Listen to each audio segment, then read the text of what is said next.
probably the strongest you have in the world. What is your favorite handball memory? I want to have a listing of you guys for a hot ranking of the Machineseeker EHF Champions League men. Ball across to Dylan. He double in flight. Oh, what a start! Ooh, into the net.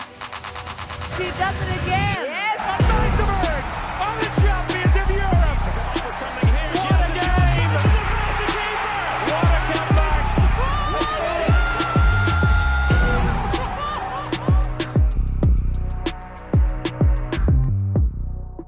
New week, new round of talking handball again, and myself, Bengt Kunkel, I am joined by the OG host once again. On the one hand side, it is the original one. It is the Danish dynamite, the guy who played his next international tournament, Martin Vilstrup, and the man who finally found something that he's actually too tall for, Víctor, Tomàs. Nice to see you guys. Hello. I don't remember what it was, but it feels nice to be too tall for something. Formula One racing. You are too tall to be a Formula One racer. And Martin, you obviously as well. But Martin, how's it going? You aren't as tanned as I expected you to be. Yeah, it's going quite well actually, but the thing about going to Qatar is for 2 days and play 4 games. It's you are either on the playground or in the hotel, and so I went out of the hotel once, and that's actually to get a haircut. So that's the only time I went out of the hotel. Oh, how much? Exactly. So actually, how much do you pay for a haircut in Qatar? He fixed, you cannot see it yet, but he fixed my beard, my eyebrows and the hair, and I got paid around 17, 18 euros. Oh, wow. That's actually quite cheap. I expected it to be a lot more expensive over there. But give us a little wrap up. How did it go for you? Sadly, we only won the bronze medal. The EHF Global Tour Finals is a tournament where you qualify from 4 tournaments. One was played in Tunisia, Brazil, Poland, and then Qatar got another spot because they were host. And we won 2 games out of 3 in the group. Sadly, we lost 2-0 against Brazil, so we didn't make it to the final because we lost the wrong match. And then in the end, we ended up winning the bronze medal. So we won 3 out of 4 games, but ended up winning bronze. So that's a tough one. And actually, Qatar won it, which were the host, and they were only number 3 in the tournament where we qualified from. And the guy who scored the last goal was actually Markovic, who used to play in the indoor team for them, the right back, left-handed. And he was shooting some penalties, and whenever they needed someone to shoot from wide distance, he shot. And I'm not to be rude because he won, but I didn't see him make any spin shots. And as a beach handball player, I don't know, but he could shoot and shoot very, very well, and he did so. So bronze medal. But do you think he is earning some money to play beach handball there? I don't know how they convinced him to play, but he's probably, and also maybe there will be a little bit of a bonus whenever they won the gold medal. So I think he will be smiling when he went to bed at night. Did you at least become top scorer? Actually become second on the top score list. So nothing to brag about from here. The only thing to brag about is that I played 8 international tournaments with beach handball this year, and I won 4 times bronze medal and 4 times gold. So whenever we get to a final, we're gonna win it. But no silver. It's not a bad year. I'm not complaining. But bronze medal. I was expecting me to sit here once again, having my gold medal. Now 2 gold medals around the neck. Look at me, I'm the global tour winner and the champion of the champions. But have you got your bronze medal laying around, or are you? Is that nothing in your league anymore? Either it's gold or nothing for you. It's over there next to the couch, but I'm not gonna go pick it up and have it with me. Maybe for the next episode I can show it. For bronze medals, it's pretty nice, but you don't brag about bronze medals. Look at him. He's not standing up for bronze. He's only standing up for gold medals.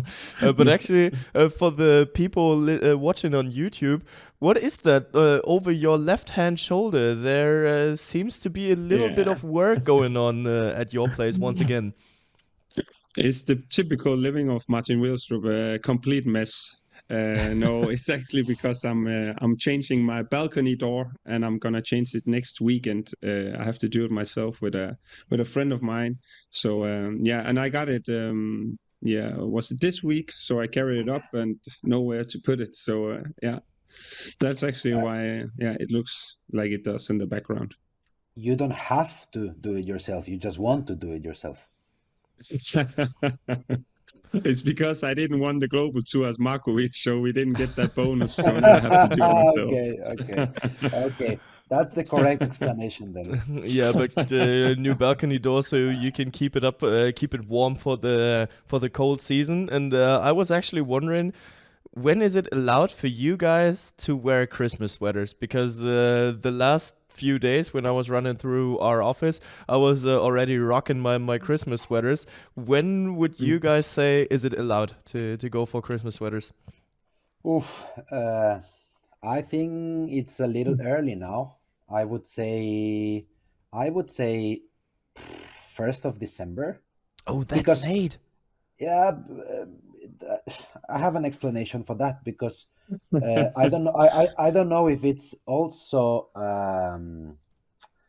something that other countries does or not. But here in Spain, we celebrate a lot the Three Wise Men, and that's on 6th of January.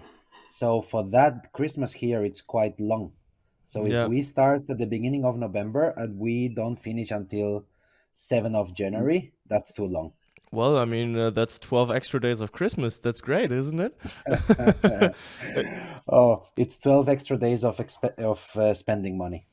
Yeah, that is fair. But on the other hand, for me, it's the 1st of November. As soon as the Halloween parties hit 12 o'clock that night, it's time to rock the Christmas sweaters. And I'm doing that each and every year. And I like and love it. So that's why it's totally fine. And for you guys, it's probably in Spain, because it's still like 20 degrees outside and it would be too warm. You have to wear Christmas t-shirts, and that's not like quite the deal.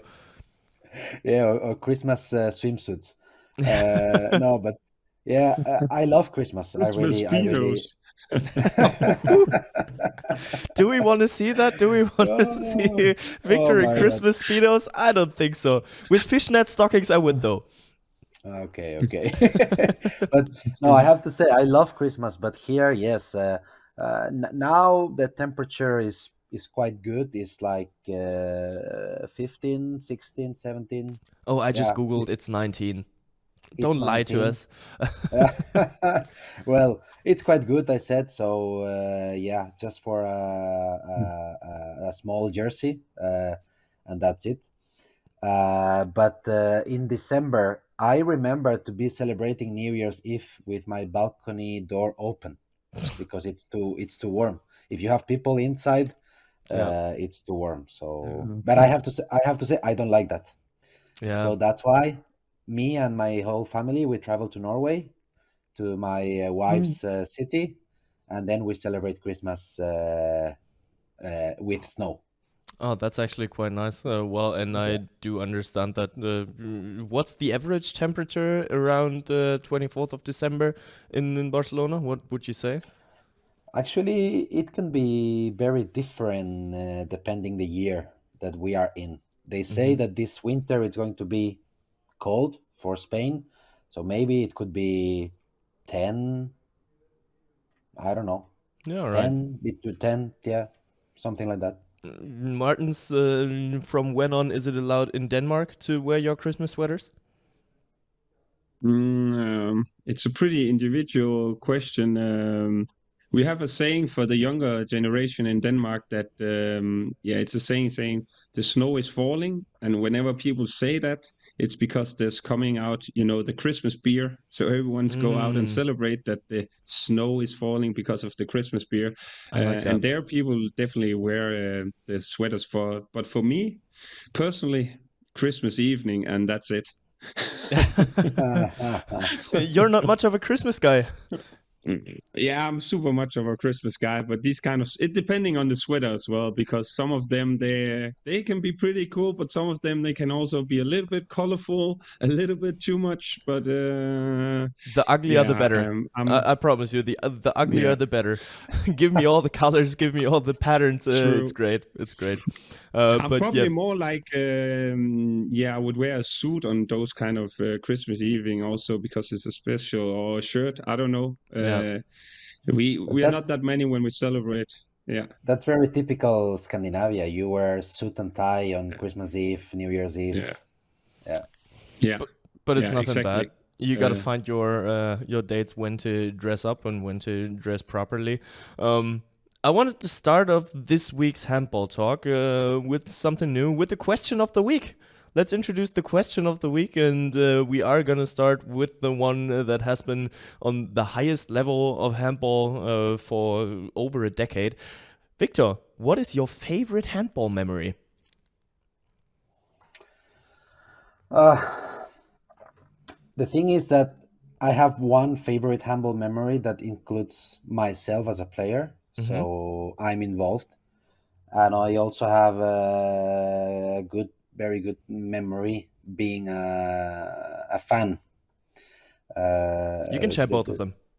Yeah, my favorite as a player, it's 2015 when we won 7 titles out of 7 with FC Barcelona, and me as a Barcelona kid, FC Barcelona fan and member for long time, I was able to raise this this precious that it was the arm of the EHF Champions League. I was able to raise it in the sky with my whole team behind me. It was an amazing year. All the guys, they were amazing. The atmosphere inside the locker room, it was amazing. So for me, that's my favorite memory as a player. And as a fan, it's the whole process that it's known here in Barcelona as the dream team. It's from the late 90s till the beginning of 2000, where this history and memorable team, coached by Valero Rivera, they won 5 times in a row the Champions League.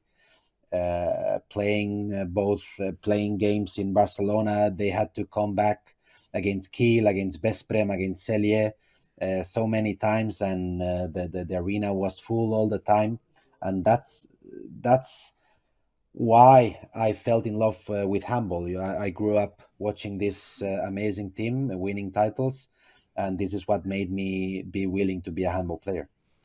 Actually, I'm interested. Did the pressure get bigger from game to game? Actually, what was the last trophy that you won? Was it the Champions League trophy?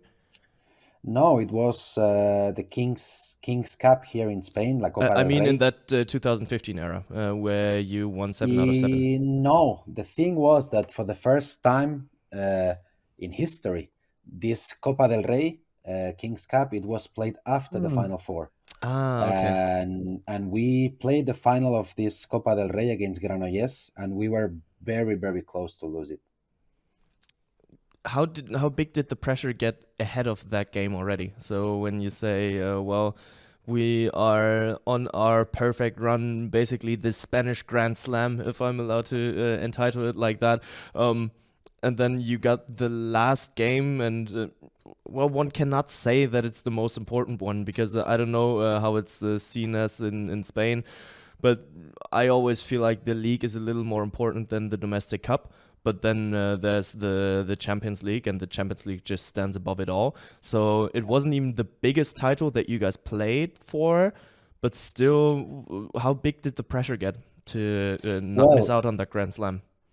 Well, it was quite big pressure, because It was only done once to win all the titles during the year, and it was made for this historical team I told you before, this dream team, coached by Valero Rivera. So we really wanted to do the same and to be part of the club's history. And the thing was that 1 week after the Champions League, we had to play this tournament, this competition. And of course, when you win Champions League, you have to celebrate. So from Monday till Wednesday, it was all celebrations. We play a game in Camp Nou, football game. So it was a lot of media coming around, and we had to go to the newspapers, and it was a lot. So to be honest, we didn't prepare that much this competition. And to reach the final, it was quite relaxed, let's say. But in the final against Granollers, they really believed they could win us. And after 50 minutes, we were losing by 1-2 goals. So it's this kind of games that when you really want to, okay, now we need to push the speed pedal, you cannot do it because you haven't done it for 50 minutes. So it was a quite stressful final, but it ended up the way we wanted. Actually, 2 questions that I got about that. The first is, what kind of football games did you guys play in the Camp Nou? Because that sounds like the dream of each and every kid playing football. We played. I remember that we played we invited some young players also to play, because then we couldn't make 11 against 11. But a lot of people from the staff, coaches, they also wanted to play. So we played the old guys against the young guys. Oh, all right. And at this moment, I was with the young guys. Oh, that has to be a long time ago then. Yeah. It's in 2015. Yeah, it's not that long, but still. But actually, the other question is, which celebrations were heavier? Which celebrations were harder? The one after winning the Champions League, while climbing on the Olymp of European Cup competition, or completing the 7 out of 7? I think it was the Champions League, because once the season is over, a lot of players who are from other countries, they are traveling to their places, to their houses. So actually, it was the Champions League trophy. It was, let's say, longer. And you were probably pretty exhausted after that first celebration. And you are right. When you were still on the young side, you were still already like 30, I think it was when you were 30. Well, celebrations don't pass you that easily anymore, do they? Exactly. Yeah. And I was trying, because at this moment I didn't have kids. Mm-hmm. So when you have kids, of course, and you win the Champions League, you want to celebrate, but you are thinking about next morning when the kids are around, that you have to be there. Yeah. So I was trying to push everyone to stay and celebrate as long as possible. But of course, me and the other, let's say, non-parents, we were partying for longer. Oh, it sounds like another poker night with Jesper Nödesbo. Casino night, yes. Well, something in that direction, but great. You love it. Martin, how about you? What's your favorite handball memory? Personally, I didn't think that much about it, and coming after this one is pretty hard. But just memories wrong direction in general. Again. Sorry, I had to ask you. I would have had to ask you first.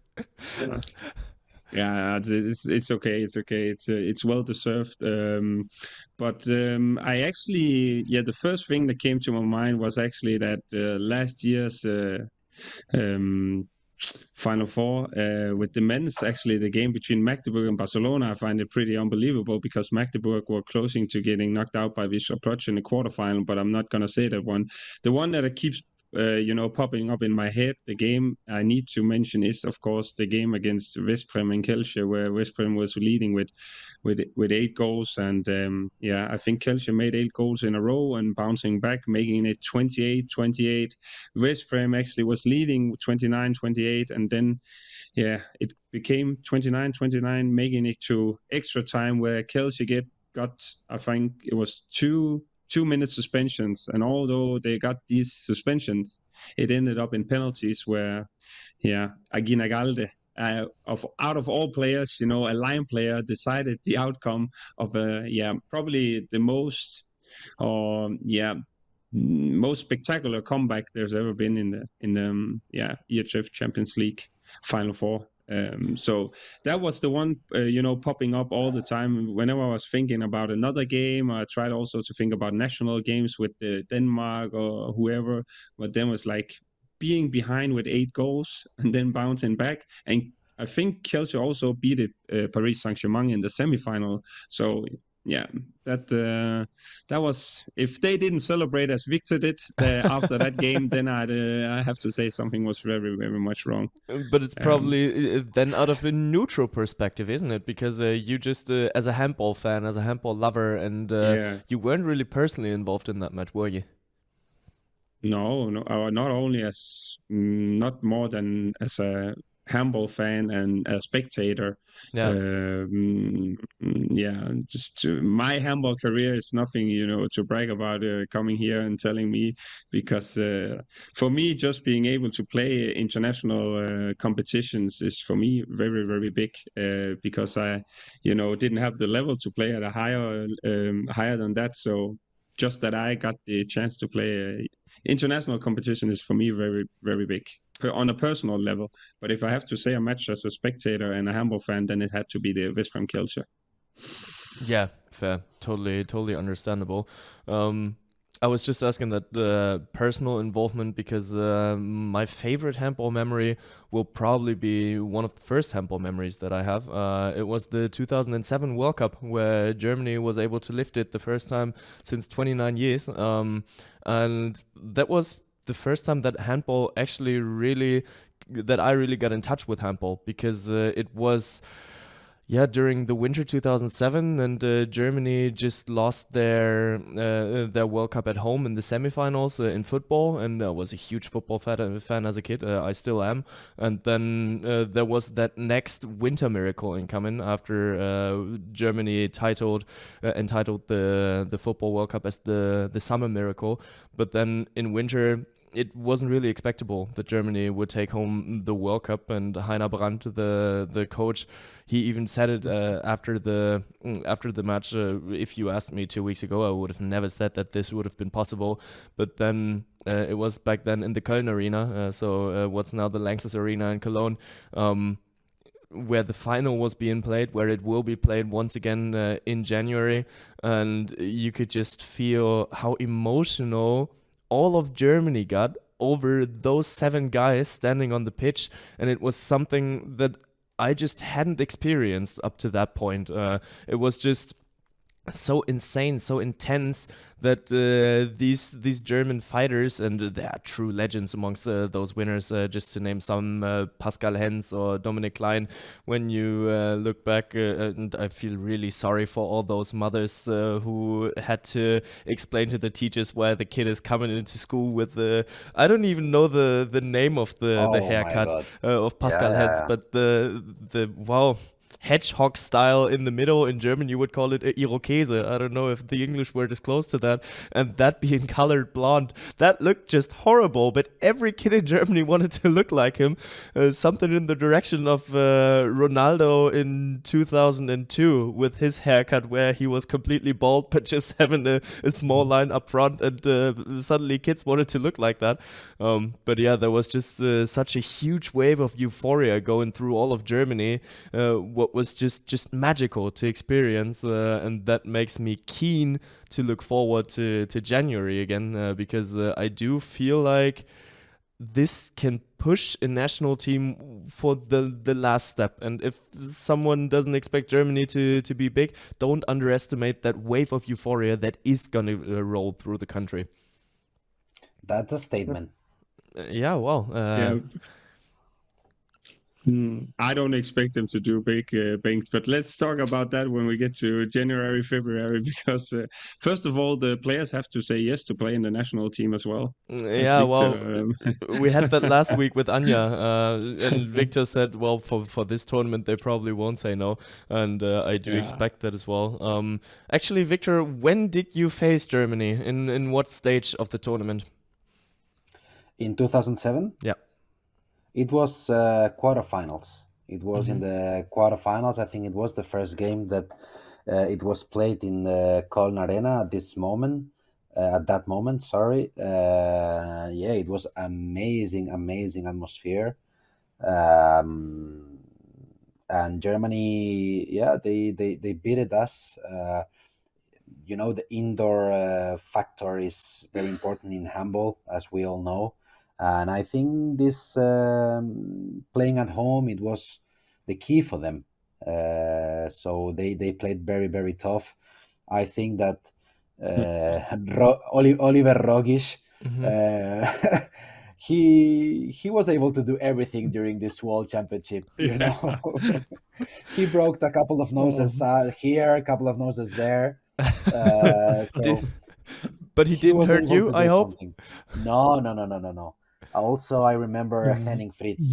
He's a legend, and he was this style of goalkeepers that he had this intimidation style that the players playing against him think about him the night before. So. Yeah. It was a great championship. I think to play in Germany it's always big because it's the nation probably where handball is bigger. So I think it's good for handball that Germany is hosting tournaments. And if it wasn't for Henning Fritz, you still had Carsten Lichtlein and Yogi Bitter in goal. That could cause you nightmares as well. But yeah, it was just... Yes, of course. But they don't... yes, they are amazing goalkeepers. Yogi Bitter is still doing his thing, in Hamburg. But they don't have this intimidation like Henning Fritz or maybe Silvio Heinefetter. Maybe not now because we all know his character, and now for me, I think it's really cool. Silvio's character, I love it. I laugh a lot when I watch him playing. But Henning Fritz and Thierry Omeyer, for example, they both had this intimidation, and they were looking at you when they save a ball. You go back to defense, you look at them, and they are staring at you like this. You gotta stare into the camera like that because then people might actually be intimidated like by you as well. But it was an amazing tournament, and yeah, I think it was good for handball that maybe Germany was the winner. But I think that it was good for Germany, though. It was good for Germany, and I will just stop there. Yeah, well, let's keep it at that point, and we are all looking forward to in 3 months. It's actually 2 months. 2 months from today, when the competition is starting. The 10th of January will be the opening match, the world record-breaking opening match here in Düsseldorf. That will be just great. But until then, we still have a lot of Machineseeker EHF Champions League men to be played. And since we are almost at the halftime of the group stage already, that went flying for me as well. The first 6 match days, and next week for you guys, this week the 7th is being played. I want to hear a hot ranking because right now there is no unbeaten team anymore. And Víctor, I let you 2 weeks to emotionally prepare to talk about what happened at Palau Blaugrana because it has to be talked about. That was a historical night that was being played there 2 weeks ago. But at first, I want to have a listing of you guys for a hot ranking of the Machineseeker EHF Champions League men. And let's start with the 3rd spot. Which team have you guys in the 3rd spot? Martin, you can start. This one I actually find really difficult because when you're top of Group A, which Kiel are. But I'm not totally sure about Kiel at the moment because they're also having some performances in the National League where sometimes I look at the result and think that's not how they would perform in the Champions League. I cannot. Then you have Paris Saint-Germain, and you cannot say them because Kiel just beat them. It's difficult with spot number 3. That's actually the one that I had most difficult with. Yeah, but I have to say, if I have to say at the moment, it has to be THW. Otherwise, it would make no sense that they are on top of the group in the Champions League. So only looking at the Champions League results, I have to say THW Kiel. Victor, do you agree? It's really difficult. I'm not posing easy questions to you. I'm not giving you that. I know. Probably I see, or I can imagine THW playing the Final Four, and once 4 teams arrive there, it's like a lottery. I think goalkeepers are winning the Champions League, so everything depends about goalkeepers during that weekend. It's hard for me to say that, but I would say PSG on the 3rd position. Okay. And I say it's hard for me because as a fairy tale, I would like Nico to win the last championship in his career in the club in PSG. But I think that PSG is going to be bronze medal. All right, so in the hot ranking right now, you do see them over Kiel as well, or is Kiel even coming among the top 2 for you? I don't think so, but no. Why is that? Also from here, but for me also THW coming in at 3rd now is not because I'm gonna see them taking bronze medal. It's just the hot take at the moment. If you're leading Group 8, then it's But I see the point for Victor as well with Paris, and there are also other teams that you can count in. So yeah, I'm gonna look at your favorite team, Bengt Kielsche, whenever the big bad wolf Andy Wolf is back in goal. Yeah, totally. Yeah. But still, they are not there yet, and Kielce isn't on top. Kiel won over Kielce as well, and that's why I wouldn't count Kielce among the top 3 of the hottest teams right now. And I do agree with you, Martin. I have Kiel as my 3rd spot as well, because it's just impressive how they perform with the skipper Goethe in the backcourt, and he takes the lead for THW, and especially I'm super impressed by how they managed that goalkeeper situation, and how they brought in Samuel Bellassem, and he suddenly started to perform, and he doesn't even look that athletic, but is performing like a 21-year-old super thin, flexible pro goalie, and it's just massive to see him in goal and hitting the ground running in Kiel, and I am absolutely keen to see how they will manage that once Vincent Gérard is coming back, because then they ideally have 3 goalkeepers that want to be in the first spot. Yes, well, let's see if Vincent Gérard is going back or not. Let's see, because I think Kiel has a complex situation in the goal. Let's see how they deal with it. But about what you said, all we are saying now is a speculation. Totally. Because Kiel it's having a hard time in Bundesliga. They lost against Hannover. But in the Champions League, they are performing well. So Kiel is perfectly capable to be the winner. But for the feeling I have at this moment, I wouldn't put them in the final. Yeah, I don't see them in the final as well, but the way they are performing right now, I don't see why they shouldn't go to Cologne. And I do feel like they are the German side that will be traveling to Cologne, because Magdeburg, if we just talk about hot ranking at the moment, you have to count Magdeburg in again as well, because they just started with 2 losses, but they're on a 4-game winning streak right now, and maybe we can even see them bouncing back completely and competing for the top spots. Martin, do you think that Magdeburg might play a role in Cologne again? I actually had them in mind to was wondering about saying Magdeburg as number 3 because it also has something to say with injuries and but they of course they won it the last year. They're gonna play a role, and if I remember correctly, I also think that all of us maybe had Magdeburg making it to the EHF Final Four. So I think I didn't. they will play Didn't. no. Okay, you didn't. Yeah, I put I'm not. THW in. I'm actually surprised that you didn't take a German team into your predictions here. But yeah, but I think no, I took Kiel in. If I remember it correctly, I gotta re-listen that. But I think I put Kiel in and not Magdeburg.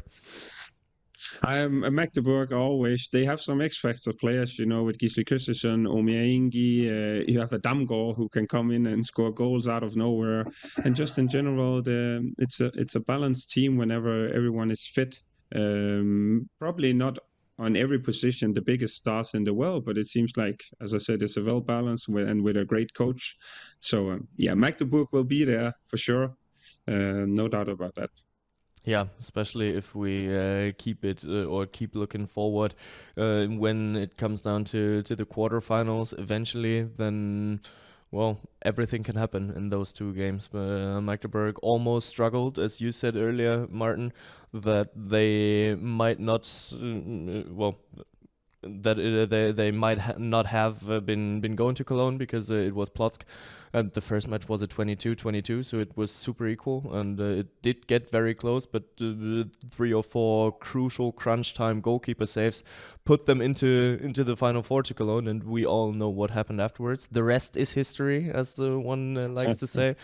But yeah, so we don't have Magdeburg in the hot ranking for the top spots right now, but I'm keen to see, if we look at it in 6 matches once again, whether we might have to switch our opinions, because when they continue their run, it might look completely differently, because right now they are just one victory behind the top 2 spots.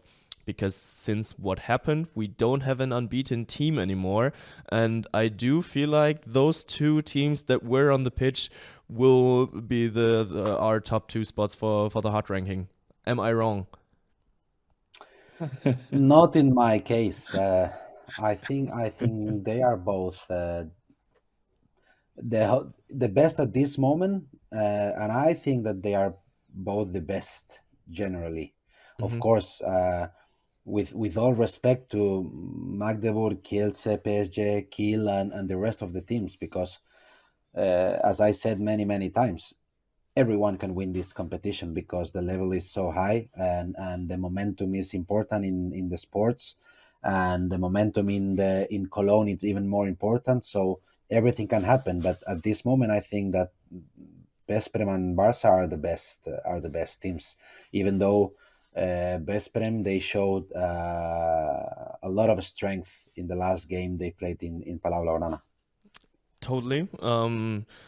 So let's just start off there. Second spot of the hot ranking that we are doing right here.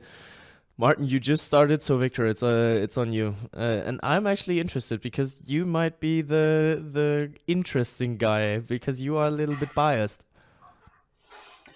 No, of course. My heart is with FC Barcelona, no doubt. Everybody knows I want FC Barcelona to win. I'm a Barca fan, and I will always be. But I'm gonna keep my prediction at the beginning of the season, and I think that finally Veszprém will take it this season. And for the hot ranking, your second spot is FC Barcelona. Barca. I agree on that one, Martin. It's boring when we are agreeing, but before that game, Barcelona was probably number 1. But whenever you win away in Barcelona, we spoke about it earlier, it's not that many teams that have tried, winning, going to Spain and then winning in Barcelona. So for only that reason, they had to change. And also for the prediction, Barcelona are number 2 on my hot ranking as well. Yeah, Barca has to be the second spot right now, because once you lose against the other hot team in the competition right now, then you can't be above them when it comes down to the hot ranking. Victor, you want to say something? Probably if we go through the history of these last 20 years, we maybe have lost more than the games I have on my mind now, but the only losing game I have on my mind in Palau Blaugrana in Champions League, it's against Kielce. Don't make me say the season because I don't remember. It was, I think, the result 33-34, something like that. And then drawing a game against Rhein-Neckar Leuven. They played 7 players during the whole game with Andy Schmidt in the center, and then we draw the game there. But I don't remember to lose any more points in 18 years. So the fact that Veszprém went to Palau Blaugrana and win the game and did it showing strength the way they did it, it's also an statement from their side.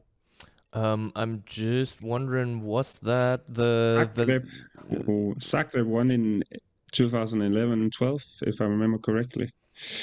I don't know if that was in the Champions League. I just saw a statistic made, and also maybe Kiel won it in 2008, in 2009. Probably, yeah, probably the ones that came to my mind right now, it was these two, and probably, but maybe we can count with the fingers of one hand how many times Barca lost Palau Blaugrana in the last 20 years in Champions League. So it's almost coming down to this date because the loss that you were talking about against Kielce, that was in 2021, 18th of November, and ever since Barca didn't lose a home game anymore, but that 2-year winning streak came to an end. But rightly so, because Veszprém was really looking good in that game, and we didn't analyze it yet, so we gotta come back to that. What happened? Why? Victor? I think that for the first time this season in the competition, the goalkeepers of the team playing against Barcelona, they played better than Barcelona goalkeepers. Rodrigo Corrales, he made an amazing game, and I think this was an important thing during the game.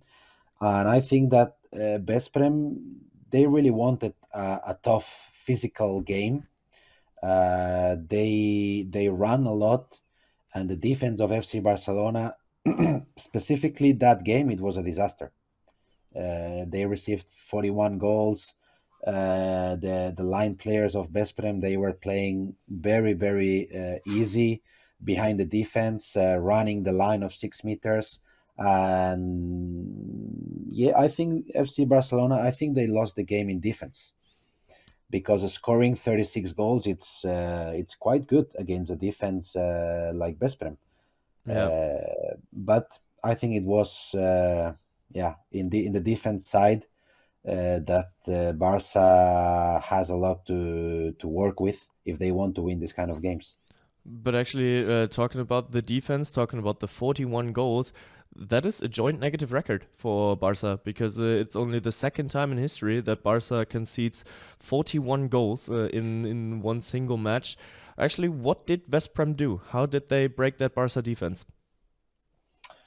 They play, as I said, they played fast. It was a lot of goals from fast break, the first wave and the second wave of the fast break, and that didn't let Barca to be well positioned in defense.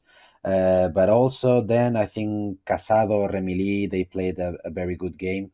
They managed the tempo of the game the way they wanted, and they were able to play with the pivots very easy. It was Pechmalbek and it was Fabregas. They were doing everything they wanted in 6 meters. They were able to run. They were able to win the position. They were able to block. So it was, to be honest, a pain in the ass to see the pivots playing against that defense. But actually, the defense of Barcelona was not recognizable, because they are normally very aggressive. They use a lot their legs. When the second defenders, they go to defend the center when the ball is in the other side, and that makes the attack of the other team lose a lot of balls. They were not able to do that. So in defense, FC Barcelona was basically not there during the game. Yeah, and at first I'm really looking forward to that dolphin sound over your mouth once again. But on the other hand, it was Veszprem's first victory in 12 years at the Palau Blaugrana. Actually, how's the mood? How was the mood right after the match? I think the mood was not as bad as it could be. FC Barcelona, they just said they were better than us, and they just beat us. And everybody knows that Veszprém is probably the team with the best squad in the competition. It's probably the favorite that 8 people out of 10 would pick this season. So, yeah, Especially after that match. Yeah, it was not so dramatic because they are still leading the group.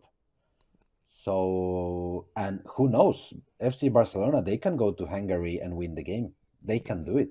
If That there is is facts. someone who can do it, it's FC Barcelona. So I think it was intelligent from their side to, yeah, they were better. They played better than us. We were not playing well in defense, which is our stamp of quality, let's say. And that's it. This is a sport. The other team is playing as well. So no big crisis being called out at Barca. I don't think so. I think, from my point of view, that we could see that Veszprém, it has a deeper squad than Barcelona this season, because Paul Valera, he played some minutes, but then he lost 3-4 balls in the first half, and Carlos Ortega put him out. Then Petar Chikuza, which is delivering a very, very amazing performances, but he's 18 years old. We don't have to forget that he's really young. So Yep. he stepped into the court. He couldn't do the same as he did against Montpellier, for example. So then Barcelona was playing with a left-handed player in the center for the entire second half. Mhm. They can do it. They have players to do that job, to do it very well. But it was simply not the day of Barcelona. Yeah, fair. But actually, then let's get back to the hot ranking, and let's get back to a little more Barcelona talk, because I feel like it fits quite well right now. Talking about Chikusa, I was wondering, what do you guys think is Barca's strongest position right now? Because we don't have to argue about it. The center back position, it won't be that one. But if we're talking about strong positions, we got to look at the right back with Mem, Richardson, and even Chikusa as a backup, as a young player right now. But then on the other hand, you have the right wing with Aleix Gomez and Blas Young. What would you guys think? What's the strongest position? And the goalkeeper? You can never forget about that. Emil I would Nielsen's say- strongest goalie in the tournament right now. I would say, I cannot say one position, because it's goalkeeper, it's right back, it's right wing, and it's left back. Because I think that nobody speaks about Engesan. Yeah. But Yeah. and Karlsbogar. They are both amazing players. They are this kind of players that every coach wants. These players that they do everything, and they don't brag about anything. So if I would be a coach, I would start building my team with this kind of players, because Karlsbogar, he's been criticized a little bit here in Barcelona, because people is just seeing that he's not scoring that many goals, but he's doing a lot for the team, and I think that also the left back position, with Langaro there being number 3, it's very, very well covered. Martin, do you agree? Or can you pick one out? When Víctor said the goalkeeper, that was actually a good one to pick, but also maybe it's just because I like Dikememe very much and he's an unbelievable player. But with having 2 internationals, but the thing I would like to say about Unge Sang, he's been a player that's been going can you say people are a little bit underestimating him? Although that's maybe wrong to say when you played in Barcelona for 7 or 8 years and you played in the French national team and won the titles that he won. But it's not a person Average or player. player that people yeah, but it's not someone people will mention if they have to speak about who to watch out for. And he scored 7 goals against Veszprém on 10 attempts, which also says that he has the level to deliver in the big games. So that one I will actually give Ingosang. He's the type of player that you normally wouldn't mention, but he's there and he's been there for many almost a decade. He's been playing in Barcelona also.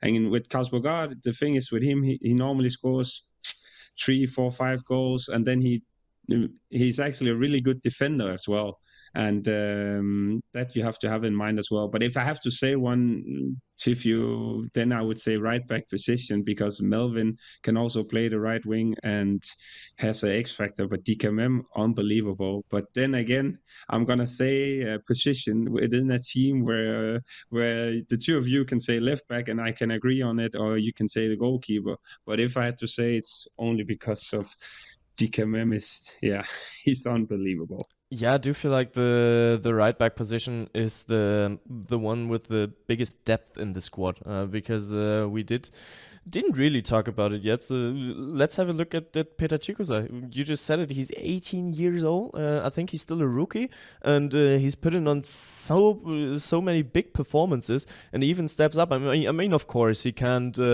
compete with the stats yet. He still does some errors, but definitely the future looks bright for Barcelona with Petar Čikusa in the upcoming.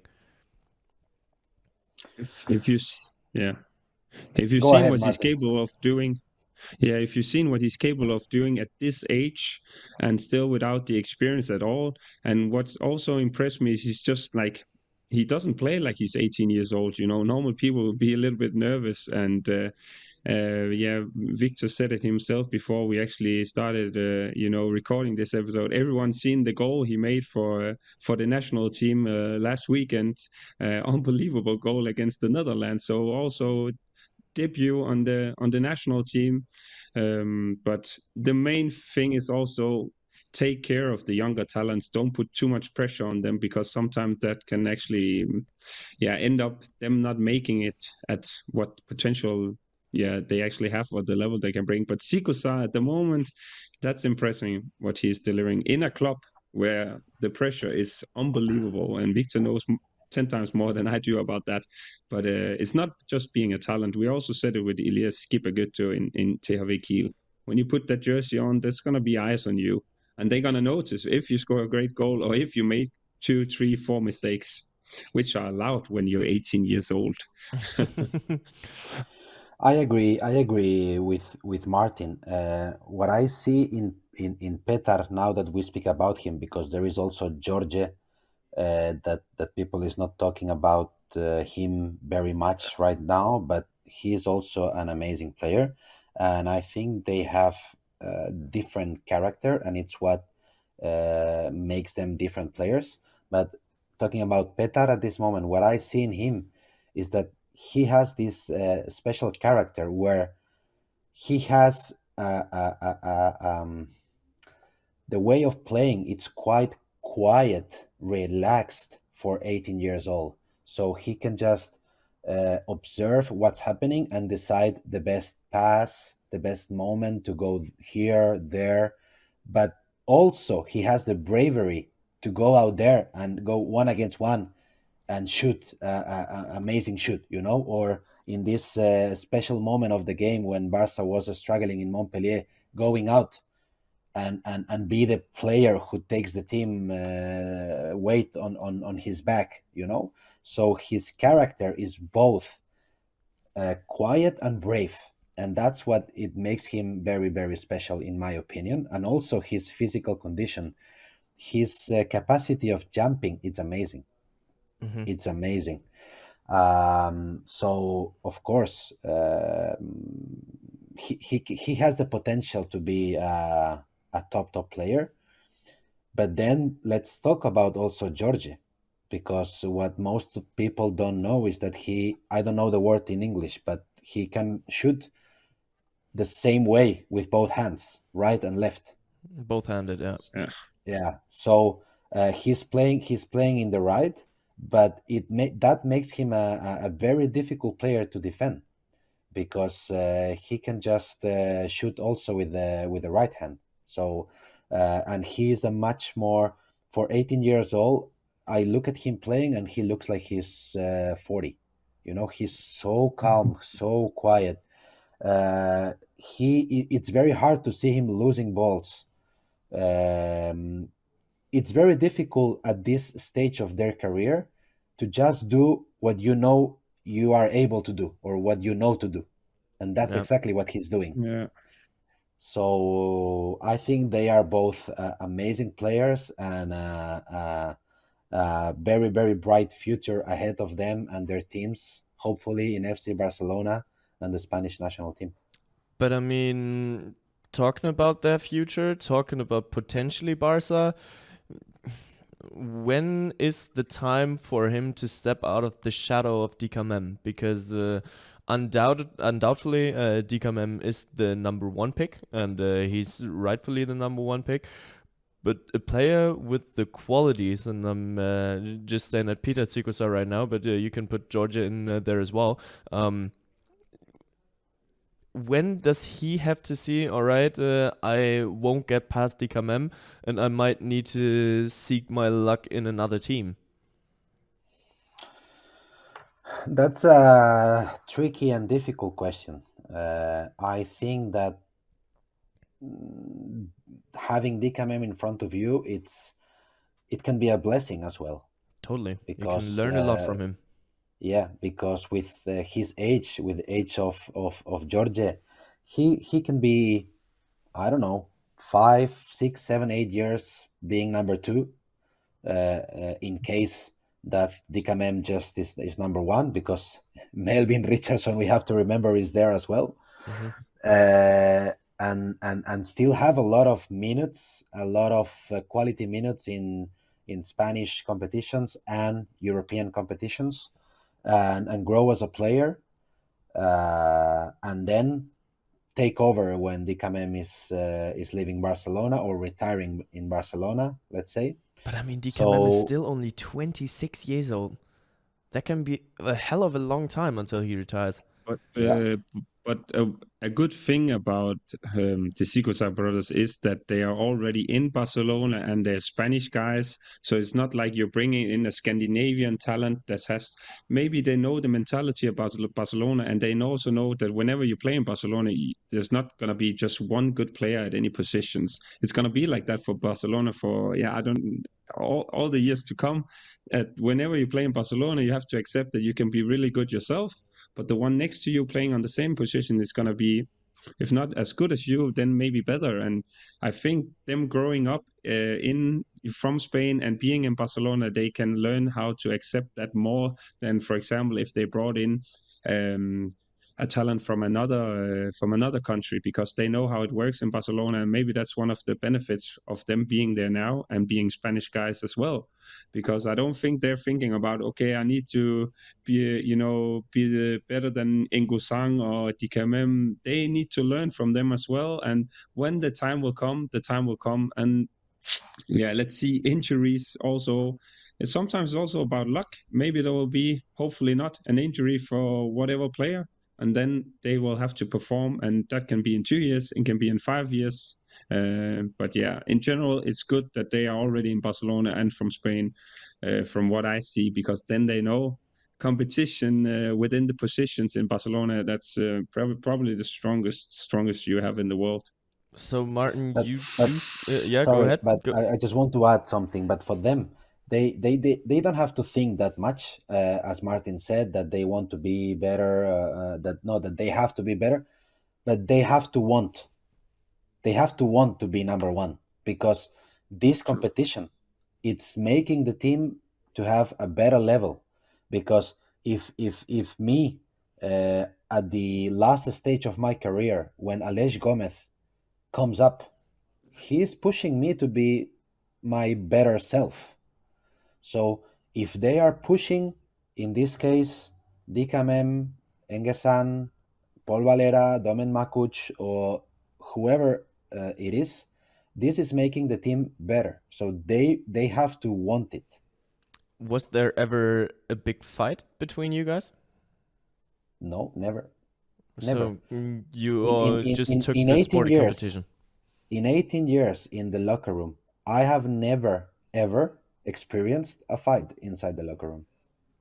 That's good. That speaks a lot for the mentality of Barca and for the coaching staff keeping the boys together when it comes down to a very high quality team and a very deep team in the squad depth, and that's why I'd say Barca is looking into a bright future as they are looking into a bright present and into looking back to a bright past as well. So yeah, Barca is always a team to look out for. But yeah, well, I am keen to see whether we will see Petr Čikusa becoming a true club legend, staying there all the time, because I do feel like DKMM, he won't part ways. He won't look at the situation and be like, oh, well, I might seek for another competition. And then there are some teams in this modern handball world that have never won a Machineseeker EHF Champions League trophy and that are looking forward to winning one day and that are always looking at the transfer market. Who are you talking about? Well, you guys know the names. I'm talking about the Veszprems of this world. I'm talking about the Paris of this world. And they will always be looking for some great players to play those kind of positions to take the game into their lead. And I do feel like Petr Čikusa is on a very, very good way to become one of the best players on that position. And the clubs will get interested.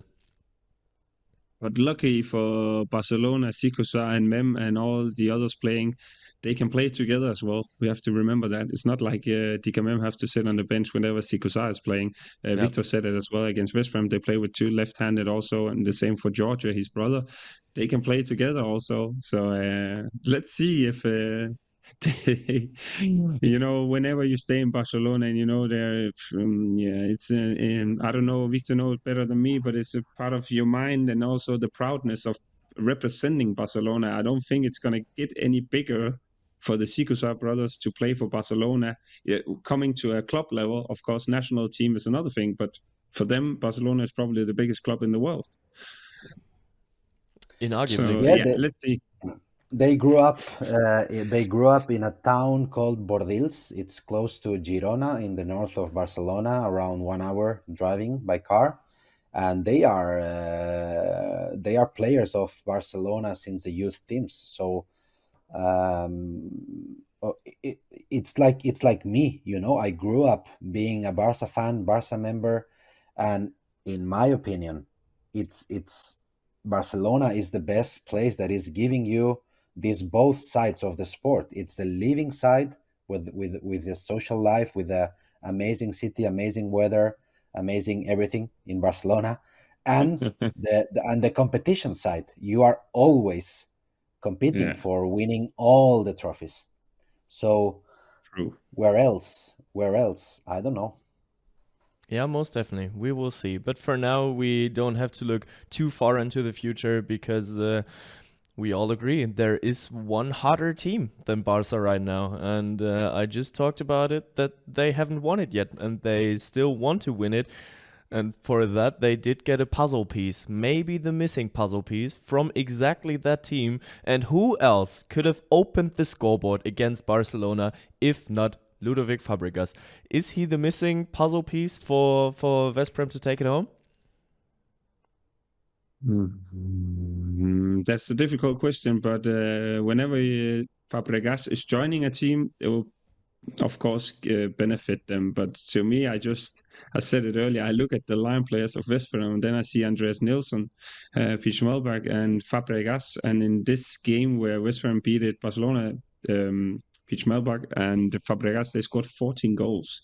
But Fabregas, best line player in the world to me, and whenever he's joining another team, of course, that's going to give them something, but it's also going to give them something in the defense. And we spoke about high scoring games, but that's probably also have to something to say around how the games are developing, how the teams are approaching the game. So whenever Barcelona plays, it's a little bit, I'm not going to put comparison to but in GOG in the Danish league, they tendency have high scoring games because they want to run a lot and do fast middle after goals. So of course there's going to be a lot of goals, and here Fabregas is also contributing. So Fabregas is an unbelievable player, so of course that can be some of the reason why they were capable of winning against Barcelona. But there are other great players as well, and you can only be 7 on the court. Yeah, well, I think we spoke a lot about Optimus Prime, Fabregas. The good thing about him is let's talk about the Decepticons. Yeah, the good thing about Optimus is that he doesn't need any time of adapting the team, because he is a player that he's very quiet as a person. He's very quiet, but he goes there, he's in silence, he's working, he's looking, he's learning, and he's adapting. And it's amazing, because there is some other players that, and especially in a key position like in the pivot, there is some other players that they need to adapt the attack system, which is understandable because some attack systems are complicated. But for him, it's like arriving in Veszprém, and next day he can play 60 minutes and he can score I don't know how many goals, because he's a natural leader in this way. He's leading the defense, and in attack he's doing everything. So the best, he has a lot of good things, and I think we all agree, not only the three of us, I think in Handball Planet we all agree he's the best line player in the world. But in this case, the best in my opinion about him is that he doesn't need time to adapt places. He's arriving and delivering. Yeah, and silent killer. He's a silent killer. He's Optimus Prime. That's the way. And the EHF, they just dropped a documentary, Dare to Rise. The first part, it is with Ludovic Fabregas, and it tells the story about him. It tells the story about him arriving at Veszprém, and from the first day to the match against Barcelona, and how he fits into that system. And they talk about his passions. It's a very, very great piece of art, and I highly recommend tuning in there, because it's well done. It's very interesting, and it's only the first part of that documentary series. But yeah, coming back to him as a player and to Veszprém as a team, we put Veszprém on 1 in the hot ranking, and that's mainly because they just beat Barcelona, and if Barca would have beat them, it would have been quite clear that Barca is at 6-0 and Veszprém is at 5-0-1. They would have been 4-0-2 then. They would have been 4-0-2 then. Yeah. And then there wouldn't be a discussion who's hotter right now. But Veszprém made it, and Veszprém, in one game, they are always able to beat each and every team in this world. But is the squad deep enough to go all the way to Cologne? Victor, you already said that they do have a bigger squad than Barca. Yes, no doubt. I think Veszprém has the deepest squad in the whole competition. Mm-hmm. Yeah. Yes. It's wherever you look, it's 2 high quality players, even 3 sometimes. So in my opinion, Veszprém is the deepest squad in the competition. Yes, no doubt. And one take that you said already as well, in the end, it will be the goalies that decide that tournament, and it will be the goalies over the weekend. And looking at Nacho Bielska and Rodrigo Corrales, are they Champions League winning goalkeepers? I have to say Nacho Biosca is my player. I represent him. So yes, he is. Of course, he is. You should not have added that, because then his market value, it would have went straight through the roof. But well, let's look at the figures. Let's look at the numbers, because there was one game against Plotsk where Biosca reached 34%, and I think it was another game where he was at 33%. But in all the other matches, the Veszprem goalies, they didn't touch the 30% mark. And then there's the question when if it's enough, talking about Cologne. Do you want me to go ahead or you go ahead, Martin? Yeah, I can go ahead. Yeah, well, to be fair, if I have to be totally honest about the goalkeeper, for me, looking at Champions League winners, maybe, and that's maybe said in a wrong way, it's the where they are the weakest. But you also saw what Corrales was capable of doing against Barcelona, and we saw Ignacio last year from Wisla Ploc, what he's capable of. But having in mind that you maybe don't always need the best goalkeepers when it comes to EHF Final Four, it's also down to the defense, and having Fabregas there will obviously help them whenever it come down to the big matches. And Víctor said it himself, they can substitute and change players and still be able to play at a higher level, and eventually that will also help the goalkeepers probably have higher saving percentage than they probably have, as the statistics says at the moment. But if I look at the Lion players, then I look at Valipao, Marguc, Hugo Deschard, Bakimar, all the other positions, they have 3 right backs. They even have Yahya Omar, we haven't spoke about because he's injured, but he's probably, if not, the way Rimeli is playing at the moment, he's also unbelievable. But Yahya Omar is normally number 1 on right back. But if I have to say a position, and I have to be totally on it, it would probably be the goalkeeper position, where I have other goalkeepers in the world that I found better. But with that having said, they're still 2 great goalkeepers. I'm happy that you put it that way, Martin, because I was a little afraid that Víctor was about to punch me if we would have sat in the same room. But it doesn't mean that they're not, high-class goalkeepers. It just means that if I have to make a dream team out of all the teams, maybe I would pick Perez de Vargas, I would play Andreas Wolf, Niklas Landin, Emil Nielsen, the way he's performing. But Corrales, he was also in the national team with Perez de Vargas, where they changed, and sometimes he can also be very great. And Ignacio will always also have games where he is going to show up and be really, very good. So the thing is, I agree with what Martin is saying. But the thing is, I remember a lot of Champions League winners with probably not the best goalkeeping duo in the competition. I remember Yogi Bitter playing amazing weekend and winning the Champions League with Hamburg against this guy. Yeah. And I remember last year, Portner and Mike Jensen. Yeah. Portner, Mike. Sorry, it's not about being rude, but they are not the best goalkeepers in the world. Mike Jensen and Portner. But they still won, because I would even say they would lose the goalkeeper clash in the final. I see Andy Wolf as the better keeper, with all due to respect. Yeah. I remember also Matthias Andersson winning it with Flensburg. Yeah. Probably not being the best goalkeeper in the Final Four, but he was hot, really hot that weekend.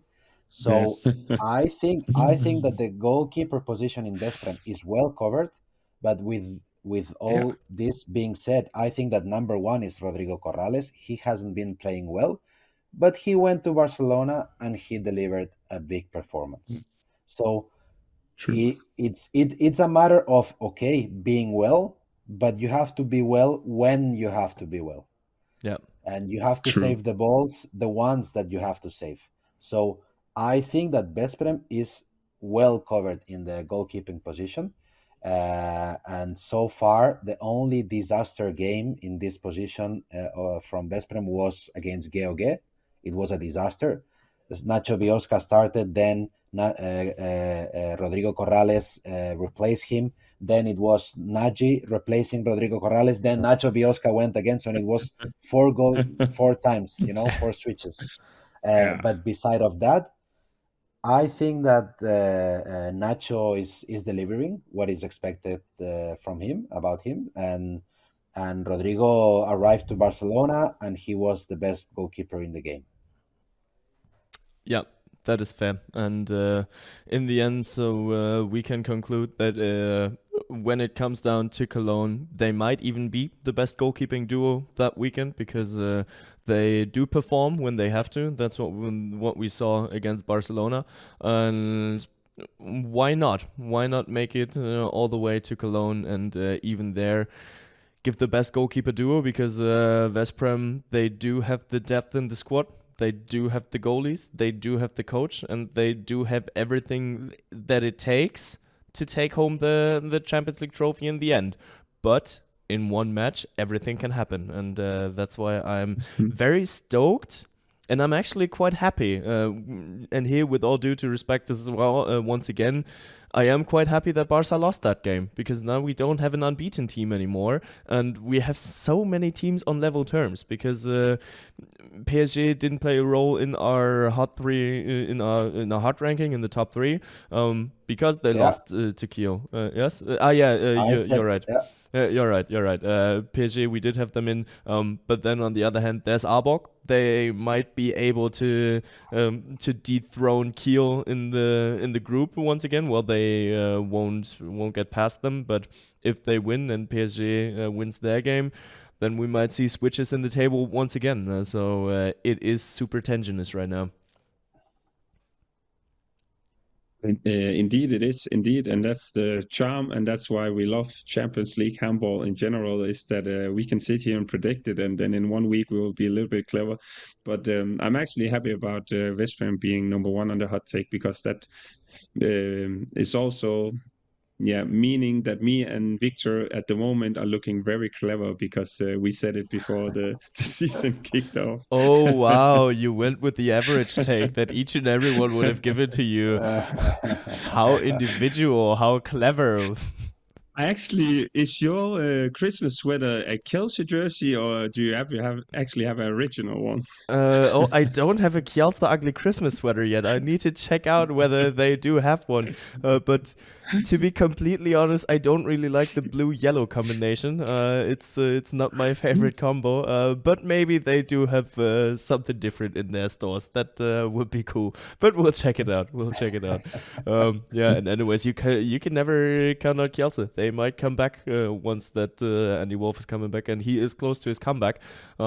At the end of this episode, I gotta admit something because last week I teased you guys that we would have a great guest on, and we will have that great guest on. I'm very sure about it, but on short notice he couldn't join us yet. But you guys can be absolutely stoked to have him on the show. I'm not dropping the name yet. You guys gotta keep waiting for that. But we did talk about him. We can give them a hint that. Mm-hmm. Throughout all our episode, we said his name.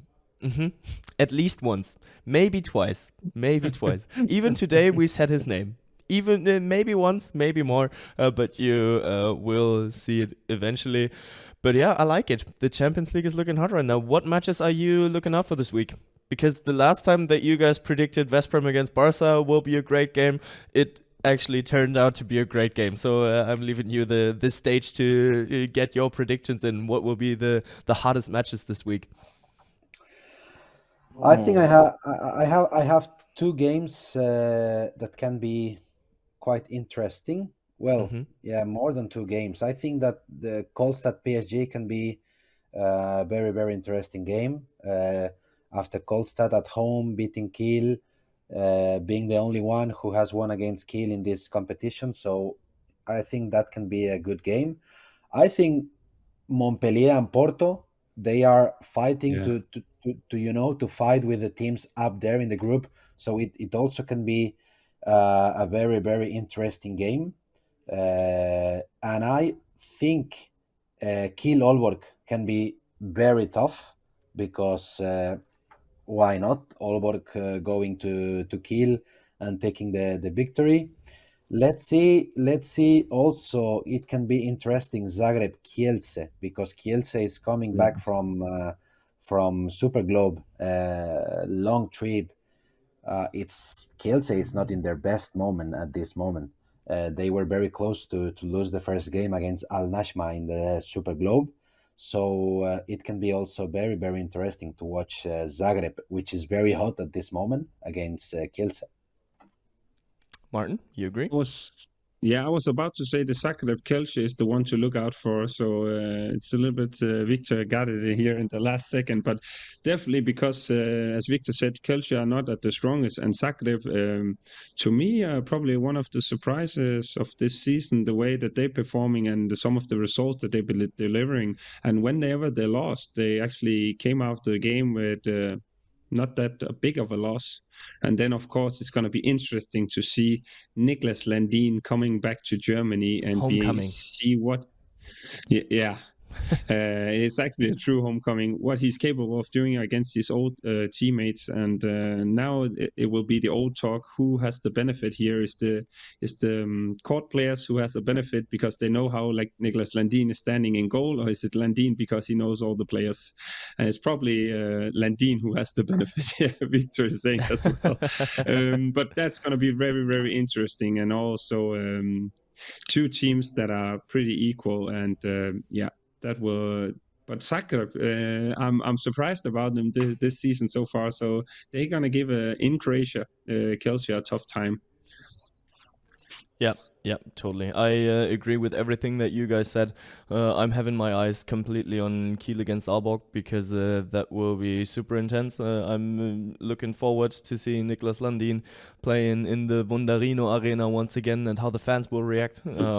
Because I don't want to say he left a mess on the goalkeeper position, but he initiated all those troubles and all those our new goalie and he's injured, and Merkva, is he enough to carry us through the season, and we gotta have a new one, and now he's overperforming, and what do we do once he's coming back? But still, Niklas Landin, he does have a huge history in Kiel, and he has a legacy, so that's why I expect the Kiel fans to be very warm-hearted to him once he comes back. But yeah, those are just some interesting matches, and we'll have a look at it. My game Thursday, 16th of November, 18:45 Central European Time. Zagreb against Kielce plays at the same time. And Kostad against Paris, they will face each other on Wednesday, 15th of November, 18:45 Central European Time. And that's where I would say, let's keep it like that. Let's watch a little bit of handball, shan't we? Sounds like a plan, with all the good matches coming up, and we're ready for it and to analyze it next week, maybe with a guest. Let's hope for it. Yes, we will have a lot of talk about next week. Let's see how these games that we just talked about are going, and I think I'm looking forward for the games again of the competition, because I love when it's Champions League in the middle of the week. Yeah, totally. This weekend for us, you guys will know the results already. That's why we left it out a little bit. The EHF Champions League Women, it is back as well, and there are some insanely intense matches coming in as well, because in both groups, Spot 1 is playing against Spot 2, and that's why we will see very intense matches over there. But you guys do know more than we do, so the last two episodes were in the name of women's handball, and that's why we keep this episode in the name of men's handball, but we keep this podcast in the name of love. And I would say let's keep it like that, and we will hear each other again next week when it's time to talk handball again. Ball across to Dylan Nahi, double in flight. Oh, what a start! Into the net. She does it again.